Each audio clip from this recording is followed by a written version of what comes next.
Ya, jemaat Tuhan yang terkasih, hari ini kita bersama-sama lagi akan membaca firman Tuhan di dalam ibadah kita di minggu ini 15 Januari 2023. Terambil dari Injil Yohanes pasal 12 ayat 44 hingga ayat 50, bunyinya demikian. Firman Yesus yang menghakimi. Tetapi Yesus berseru katanya, barang siapa percaya kepadaku, ia bukan percaya kepadaku, tetapi kepada Dia yang telah mengutus aku. Dan barang siapa melihat aku, ia melihat Dia yang telah mengutus aku. Aku telah datang ke dalam dunia sebagai terang, supaya setiap orang yang percaya kepadaku jangan tinggal di dalam kegelapan. Dan jikalau seorang mendengar perkataanku tetapi tidak melakukannya, aku tidak menjadi hakimnya. Sebab aku datang bukan untuk menghakimi dunia, melainkan untuk menyelamatkannya. Barang siapa menolak aku dan tidak menerima perkataanku, ia sudah ada hakimnya, yaitu firman yang telah kukatakan, itulah yang akan menjadi hakimnya pada akhir zaman. Sebab aku berkata-kata bukan dari diriku sendiri, tetapi Bapa yang mengutus aku, Dialah yang memerintahkan aku untuk mengatakan apa yang harus aku katakan dan aku sampaikan. Dan aku tahu bahwa perintahnya itu adalah hidup yang kekal. Jadi apa yang aku katakan, aku menyampaikannya sebagaimana yang difirmankan oleh Bapa kepadaku. Ya, sampai demikian jauh bagian firman Tuhan yang kita telah baca. Dan hari ini kita mau mengerti firman Tuhan ini di bawah sebuah sorotan tema, firman adalah hakim. Ya, firman adalah hakim itu memberikan sebuah gambaran bahwa kehidupan manusia ada hakimnya. Jadi nanti kita akan melihat bagaimana wujud firman itu sebagai hakim. Nah, firman di dalam apa yang dikatakan di sini dalam bahasa Yunani memakai kata logos. Logos ini diterjemahkan bukan saja firman yang seperti yang disebutkan sebagai sebuah perkataan, tetapi juga diartikan sebagai ajaran. Selain ajaran, dikatakan juga sebagai perkataan. Nah, selain perkataan, juga dikatakan sebagai Injil. Nah, jadi kata logos ini memang mempunyai makna yang luas, tinggal kita itu menempatkan posisi kata itu. Jadi di sini tentunya kalau kita sudah melihat makna-makna ini, maka kita akan mendapat sebuah kesimpulan bahwa logos itu menyangkut firman, menyangkut perkataan, menyangkut pengajaran, dan menyangkut Injil. Jadi satu kata ini telah merangkul 4 makna yang kita temukan. Nah, firman itu adalah logos. Logos ini kita telah melihat bahwa Yesus telah mengatakan bahwa apa yang Dia ajarkan itulah yang akan menjadi hakim. Kalau kita memperhatikan kata hakim itu sendiri disebutkan adalah krino. Krino ini adalah kalau diterjemahkan lagi sebagai bukan saja sebagai profesi hakim, tapi juga pekerjaan menghakimi.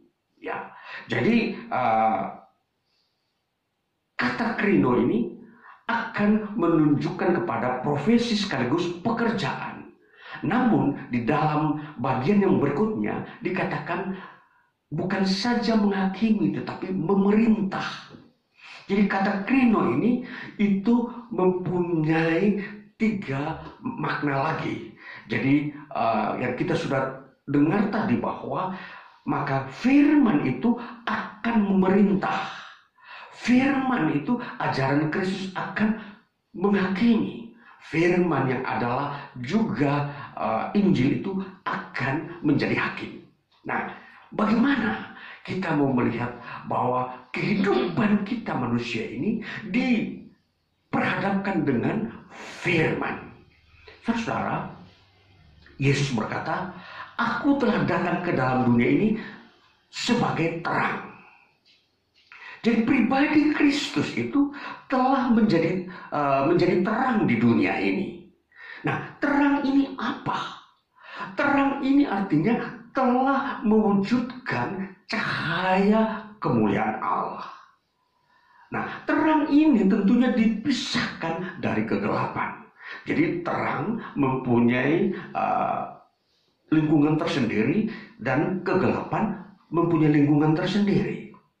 Di dalam seluruh pengajaran Alkitab, di mana Yesus Kristus mengajarkan bahwa kegelapan adalah sebuah bagian yang melingkupi seluruh dosa manusia. Jadi semua unsur dosa manusia itu ada di dalam kegelapan. Nah, saudara-saudara, kalau kita melihat dari bagian ini, maka kita diperhadapkan dengan 3 pertanyaan. Pertanyaan pertama, mengapa firman menghakimi? Ya, kita harus lihat apa yang Yesus katakan, firman menghakimi. Mengapa firman menghakimi manusia? Kita lihat bahwa karena ada kegelapan di dalam manusia yang ada di dunia ini. Ya, jadi hadirnya firman sebagai hakim itu karena ada penyebabnya, yaitu di dunia ini di mana manusia menempati bumi atau dunia ini sedang ada di dalam keberdosaannya. Nah, jadi itulah sebabnya terjadilah firman yang menghakimi. Nah, nanti kita akan melihat bagaimana firman itu menjadi hakim kapan. Itu nanti terjadinya pada akhir zaman. Nah, jadi kalau selama belum munculnya akhir zaman, belum ada penghakiman. Nah, maka penghakiman firman itu akan berfungsi sebagai hakim nanti ketika akhir zaman itu tiba. Nah, jadi kalau kita melihat zaman ini, bumi ini, satu waktu akan tiba pada titik akhirnya, yaitu akhir zaman. Nah, apa yang Yesus telah persiapkan jauh sebelumnya, bahwa manusia suatu waktu akan bertemu dengan satu zaman yang disebut akhir zaman ini, di mana di situ manusia sudah tidak bisa lagi meneruskan seluruh perjalanan hidupnya di dunia ini, dan itu tiba dengan harinya Tuhan. Nah, disitulah mulai fungsi firman itu mulai bekerja. Dia mulai menghakimi setiap orang yang pernah hidup di bumi ini. Nah, saudara, jadi kalau kita melihat firman yang menghakimi ini, inilah akan terjadi pada akhir zaman. Nah, jadi kalau kita menelusuri bagian daripada pertanyaan tadi, mengapa menghakimi? Karena ada kegelapan, ada dosa. Dosa apakah yang sedang dilakukan oleh manusia di bumi ini sehingga perlu ada firman yang menghakimi? Kita lihat bahwa di dalam makna kegelapan yang dikatakan Yesus datang menerangi dunia ini, ayat 46 dikatakan, "Aku telah datang ke dalam dunia sebagai terang, supaya setiap orang yang percaya kepadaku jangan tinggal di dalam kegelapan." Jangan tinggal. Itu berarti sesuatu yang sudah ditetapkan oleh Kristus. Barang siapa percaya kepada Dia, jangan tinggal di dalam kegelapan, tetapi tinggal di dalam terang. Nah, jadi kegelapan ini digambarkan bahwa ada 3 dosa besar yang dilakukan oleh manusia, yang dikelompokkan dalam 3 dosa besar ini adalah: pertama, melawan Allah. Yang kedua, tidak percaya kepada Tuhan Yesus Kristus. Dan yang ketiga adalah kerusakan moral manusia.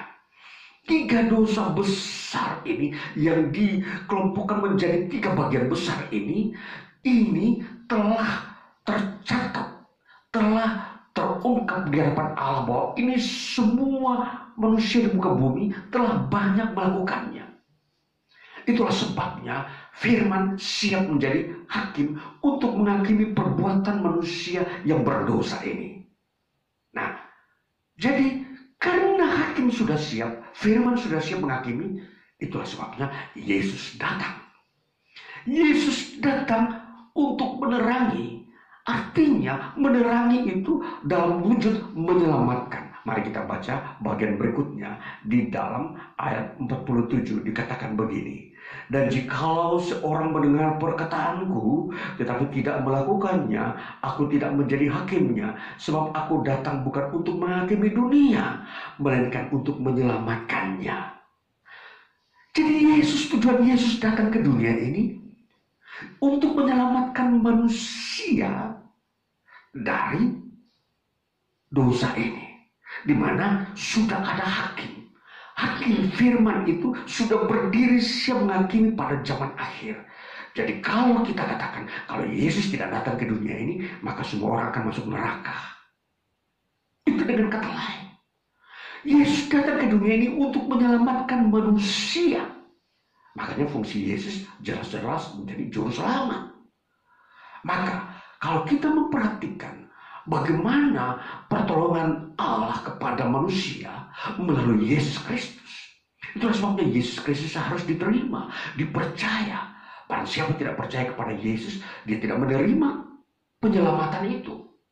Nah, itulah sebabnya hubungan ini yang harus kita mengerti. Kenapa kita harus percaya kepada Yesus Kristus? Untuk dengan tujuan supaya kita terlepas dari penghakiman karena dosa yang telah dibuat oleh manusia. Saudara, kalau kita melihat warna-warna dosa yang bertumpuk-tumpuk yang melawan Allah, tentunya akan terjadi manusia banyak lebih senang menyembah berhala. Kedua, bila manusia tidak percaya kepada Tuhan Yesus, maka mereka tidak mendapat jalan keluar dari dosa ini. Dan yang ketiga, ketika manusia sudah memang menolak Allah, apa yang terjadi? Kerusakan moral di seluruh umat manusia, melanda seluruh umat manusia di muka bumi. Tidak ada seorang pun yang bisa berbuat baik. Semua serba berbuat jahat. Yang satu membunuh yang lain. Dan tidak ada seorang pun yang berbuat baik, berbuat mengampuni sesamanya. Tidak ada. Karena dosa, tiga pengelompokan dosa besar ini yang nampak di muka bumi di tengah-tengah hidup manusia. Nah, itulah sebabnya saudara, Yesus datang telah 2000 tahun lebih di muka bumi ini untuk terus mengerjakan penyelamatan supaya manusia bertobat keluar dari dosa kegelapan ini, supaya benar-benar menyembah Allah dan moralnya diperbarui. Karakternya diperbarui, sudah tidak lagi menjadi manusia yang jahat, sudah tidak lagi menjadi manusia yang menyembah berhala. Ini. Jadi kita melihat pemandangan mengenai Yesus Kristus di sinilah peranannya dia sungguh besar terhadap umat manusia. Bayangkan, kalau penghakiman itu terjadi pada, katakanlah, sebelum Yesus datang ke bumi, maka akan terjadi semua orang akan masuk neraka. Maaf lagi.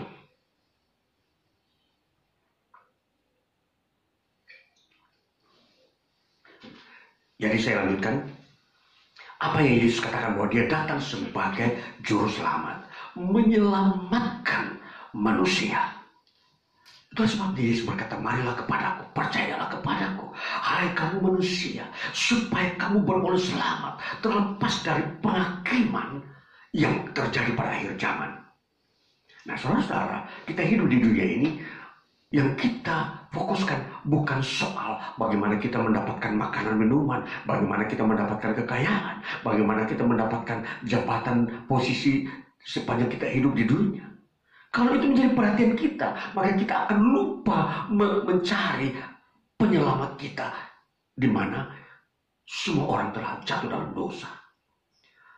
Maka kalau kita mau melihat, mengukur dosa manusia, tidak ada seorang pun bisa keluar dari dosa yang telah menyelimuti seluruh manusia. Tidak ada seorang pun bisa berbuat yang benar. Karena dosa itu sifatnya dia mengikat. Dosa mempunyai sifat yaitu menjadi kutuk. Kutuk artinya dia itu melekat. Dia tidak bisa terlepas begitu mudah. Kalau kita memperhatikan perekat lem, kalau lem sudah melekat dalam satu benda, sukar untuk dilepaskan. Sama seperti dosa. Dosa itu sifatnya memiliki perekat. Kalau dia sudah menempel pada jiwa manusia, dia mempunyai bekas. Kalau dilepaskan dari nurani manusia, dia masih mempunyai angan-angan bekas. Pernah berbuat dosa. Pasti. Jadi, ini sifat daripada dosa. Makanya kalau ada orang pernah menyembah berhala, di dalam jiwanya pasti ada angan-angan pernah bertemu dengan iblis. Angan-angan. Dia bisa menceritakannya. Memorinya masih bisa mengukur dan melihat bentuk-bentuk iblis atau setan. Dan semua perbuatan-perbuatan dosa lain tentunya mempunyai daya perekat. Nah, ketika Yesus datang, bagaimana Yesus mempunyai fungsi menyelamatkan? Yaitu dia menyelamatkan kita dari semua bentuk pengaruh dosa tadi. Dari pengaruh perekat tadi, itu bisa dibersihkan. Makanya fungsi darah Yesus itu menyucikan semua bekas-bekas yang pernah dosa melekat pada jiwa kita. Itulah sebabnya ketika Yesus datang ke dunia ini, dia mati di kayu salib, darahnya tertumpah, dikatakan darahnya itu menyucikan dosa kita. Ini. Jadi Yesus datang menyelamatkan kita bukan saja terlepas dari penghakiman, yang mana semua orang akan masuk neraka. Tetapi ketika kita hidup di dunia ini, jiwa kita bisa berubah menjadi sukacita. Karena darah Yesus menyucikan perekat-perekat yang tadi bersifat dosa itu, dosa-dosa yang pernah melekat itu disucikan bersih. Sehingga kita tidak bisa lagi mengingat-ingatnya dan kita tidak bisa tertarik lagi dengan dosa yang pernah kita lakukan. Nah, inilah peranan Yesus Kristus. Jadi kalau kita memandang Yesus Kristus, ini berarti kita melihat sebagai juru selamat kita. Itu pertama. Yang menjadi ukuran bahwa kita ini berkenan kepada Allah ketika kita menerima Yesus sebagai juru selamat. Baru setelah kita diselamatkan, barulah kita menjadikan dia Tuhan kita. Nah, inilah urutan-urutan. Jadi tidak terjadi pada permulaan total kita menerima Yesus sebagai Tuhan. Apa alasannya? Harus pertama kita menerima dia sebagai juru selamat. Setelah dia menyelamatkan kita dari penghakiman, barulah kita menyebut dia Tuhan kita. Nah, itulah sebabnya tidak gampang orang menyebut Yesus Tuhan kalau dia belum mengalami penyelamatan. Banyak orang di dunia ini merasa ragu atau merasa tidak yakin kalau menyebut Yesus itu Tuhan. Kenapa? Karena mereka belum masuk dalam proses di mana penyelamatan itu dulu. Menerima juru selamat. Nah, jadi setelah orang merasakan menerima dia sebagai juru selamat, baru terjadilah kesaksian. Oh, saya mengalami pelepasan dari kuasa kegelapan. Dulunya saya sering ke dukun, sekarang saya tidak lagi. Itu apa? Kesaksian bahwa dia telah diselamatkan. Dia telah mengalami juru selamat. Baru dia memanggil Yesus itu Tuhan. Nah, inilah yang menjadi ukuran atau urutan-urutan kita memahami Yesus. Nah, jadi setelah kita masuk ke dalam iman kita, iman Kristen bahwa Yesus itu Tuhan, barulah nampak di situ kita bersekutu dengan Allah. Kita bergaul dengan Allah melalui Yesus. Dan inilah kita akan masuk ke dalam ruang keselamatan terlepas dari hakim yang akan membawa manusia, memvonis manusia ke dalam neraka. Saudara-saudaraku yang terkasih, kita melihat setelah melewati pertanyaan yang pertama, kita melihat pertanyaan yang kedua. Mengapa firman itu diberitakan? Firman kenapa harus diberitakan? Karena ada dosa di dalam dunia ini. Kenapa firman itu harus diberitakan di bumi ini? Karena manusia sedang dikuasai oleh dosa. Jadi saudara-saudara, sepanjang dunia ini masih ada, firman itu diberitakan. Karena sepanjang dunia ini ada, dosa pun tidak bisa dimusnahkan. Jadi bagaimana manusia bisa terlepas dari dosa? Dengan cara mendengar firman. Firman itu akan menolong dia untuk memberitahu jalan bagaimana keluar dari dosa. Dan lalu firman itu akan menuntun kita kepada Yesus. Saudara, jadi firman ini mempunyai pribadi kuasa yang menolong manusia juga untuk mengarahkan manusia kepada Yesus. Jadi firman ini disampaikan, diberitakan supaya menuntun manusia datang kepada Yesus, jangan kepada yang lain.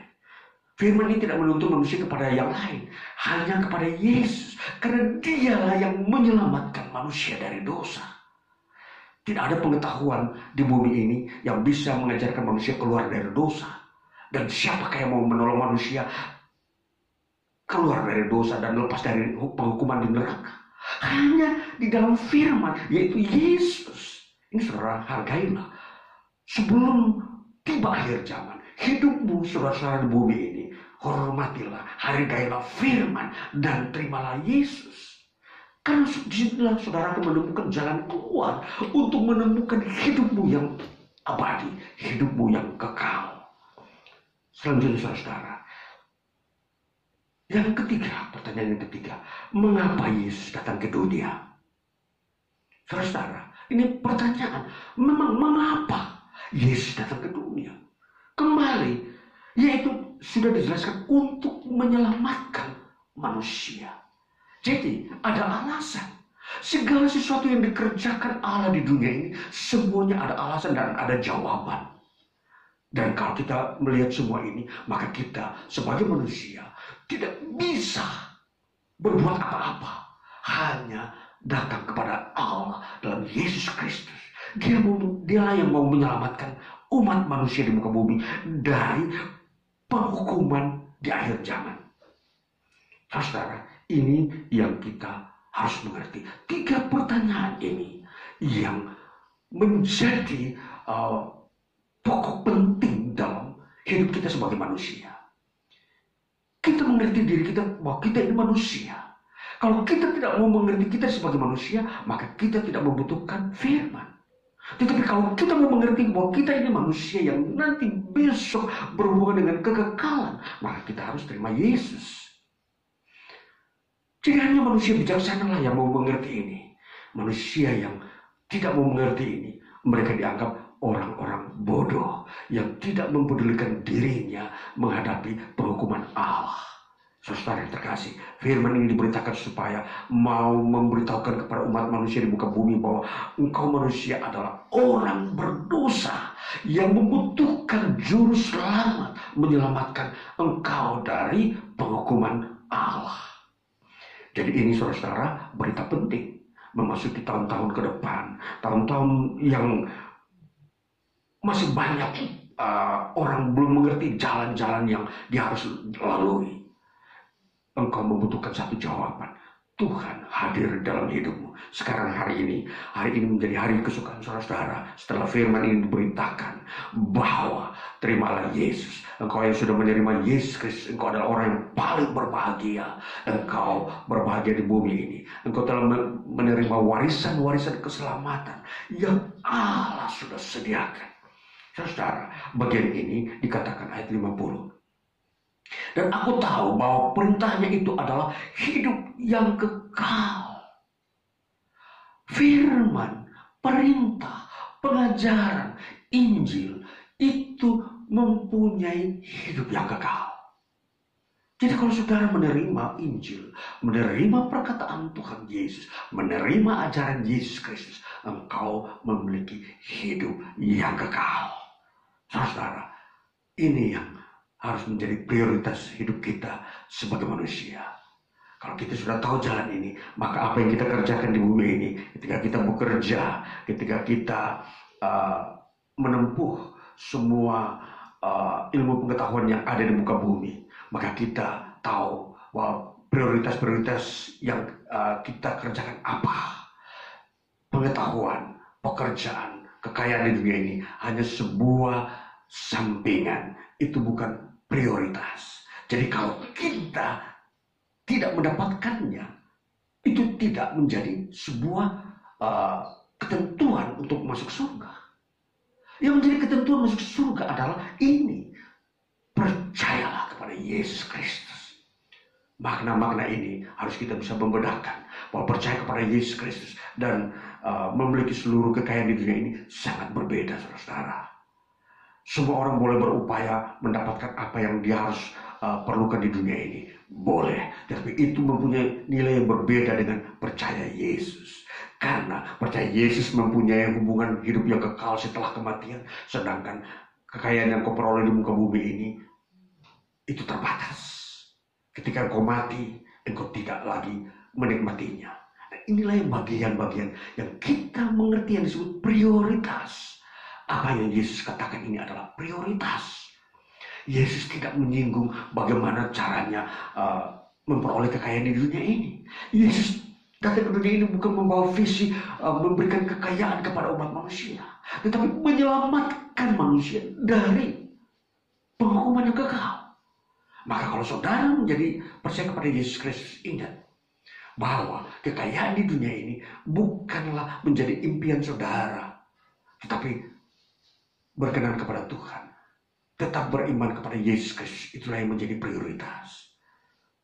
Engkau berbahagia, engkau diberkati di bumi ini, itu adalah bagian-bagian berkat Tuhan di bumi ini. Itu dapat engkau miliki, tapi itu juga bukan untuk menjadi pegangan hidup untuk selama-lamanya. Jadi ingat saudara, dua hal ini yang harus bisa kita bedakan, dan mana yang utama dan yang mana yang kedua atau yang sampingan. Nah, jadi kembali bahwa di dalam membangun iman kita persekutuan dengan Tuhan kita Yesus Kristus, ingat yang pertama ini jangan disingkirkan dari posisinya yang pertama, yaitu percayalah kepada Yesus Kristus, lakukanlah firman-Nya, bersandarlah kepada Dialah yang memberi hidup. Maka dari sinilah kita sampai kepada tujuan Yesus datang ke dunia ini. Tujuan adalah supaya kita diselamatkan. Jadi di dalam memahami Yesus Kristus tidak bisa kita bertitik tolak dari pengertian yang lain. Kita memahami Yesus Kristus itu dari titik tolak yang pertama, yaitu juru selamat. Baru yang kedua Tuhan, baru yang ketiga bahwa Dia akan menjadi raja atas segala ciptaannya di dalam kekekalannya. Nah, inilah konsep-konsep tentang Kristus. Kristologi itu mempunyai tingkatan mulai dari di bumi sampai kekekalan. Jadi ilmu pemahaman kita tentang Kristus, disinilah kita beranjak. Kita tidak bisa melangkahi tahapan-tahapan ini. Jadi Yesus telah datang ke dalam dunia sebagai manusia. Dia telah melakukan fungsinya sebagai juru selamat. Maka saudara-saudaraku, kemudian dikatakan lagi bagaimana kita membangun hidup kita di dunia ini juga dari firman-Nya, bahwa kita meminta segala sesuatu, kesembuhan, mujizat, berkat-berkat, keuangan, itu pun kita bisa libatkan di dalam iman kita, di mana kita telah terima di dalam Yesus Kristus. Nah, maka pemahaman inilah yang kita harus tahu, bahwa segala kebutuhan kita terima dari Yesus Kristus melalui doa dan kerja. Maka konsep-konsep penyembahan berhala sudah tidak bisa terpakai. Konsep-konsep penyembahan berhala, kekuatan-kekuatan yang datang dari iblis yang bisa menolong manusia, baik itu secara fisik maupun secara kesehatan maupun ekonomi, tidak bisa lagi itu terpakai di dalam kita. Sebab iblis pun mempunyai kemampuan, tetapi itu hanya sementara. Dia dapat menyerupai malaikat terang untuk menolong manusia. Terus sebabnya seringkali manusia terjebak. Mereka salah arah. bukan datang kepada Tuhan, tapi datang kepada hantu, yaitu iblis yang bisa menolong mereka, tapi bersifat sementara. Seringkali orang menyembah berhala untuk mendapatkan pekerjaan, mendapatkan keuntungan dalam bisnis, mendapatkan kekuatan dalam menghadapi kondisi yang tidak aman, mendapatkan kekuasaan ketika mulai memerintah sebagai seorang pemimpin di dunia ini. Nah, ini yang kita harus tahu benar-benar, di dunia ini yang disebut kegelapan ini. Inilah dimensi-dimensi kegelapan yang telah menguasai hidup manusia. Manusia telah banyak menggunakan fasilitas dari kuasa kegelapan yang disebut iblis yang